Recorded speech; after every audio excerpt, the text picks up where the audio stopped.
À Arlois, les applaudissements des voyageurs accompagnent les coups de klaxon du chauffeur de métro. Il est 9h11, l'heure à laquelle une station de métro plus loin, 16 personnes ont perdu la vie. Lorsque le métro reprend sa route et passe par Malbec, difficile pour certains de cacher leur émotion. Je ne pensais pas que ça allait me faire cet effet-là. Le métro, justement, est passé lentement pour vraiment que les gens prennent le temps de réaliser, de se rendre compte et se dire en fait que c'est le même jour, à la même heure, le même endroit et que ça pourrait arriver à nous à ce moment-là et de se dire que franchement, ça touche quoi.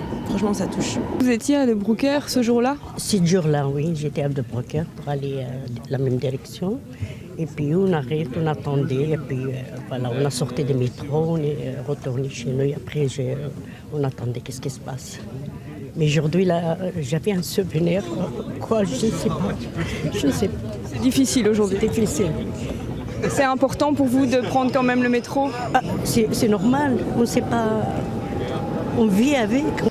D'ailleurs, un an jour pour jour après les attentats, les voyageurs n'ont pas fui le métro. Au contraire, ils sont très nombreux ce matin. Je viens de Liège, je suis descendu à Bruxelles centrale. Je me demandais quoi quand je suis descendu à la gare de métro. Je n'ai jamais vu aussi du monde comme aujourd'hui.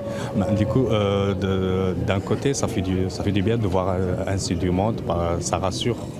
J'ai pas vraiment réfléchi sur les événements de l'année dernière. Pour moi, c'est juste une journée normale de travail en fait. Pour Magid de Bellarage, chauffeur de métro, cette journée est forcément très particulière. Quand vous avez pris votre service, vous vous êtes dit quoi aujourd'hui ? Ça va être bizarre de rouler. L'émotion est là, surtout qu'on a été touché de près. Un de nos collègues a vu sa femme mourir ce jour-là. Mais encore une fois, la vie doit continuer. Tous les chauffeurs n'ont pas participé à cette minute de bruit. Magid, lui, a suivi la consigne, un peu floue visiblement. Je ne voulais pas le faire, parce que d'habitude on fait une minute de silence, et là on nous a demandé de faire une minute de bruit. On n'a pas compris pourquoi, mais bon.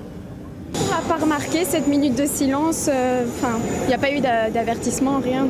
C'est une minute de bruit normalement, tout le monde devait applaudir. Oui, il y a eu des applaudissements, mais pas de minute de silence. Je pensais que c'était une minute de silence. Une incompréhension qui n'empêche toutefois pas les voyageurs de se souvenir, tout en se tournant vers l'avenir.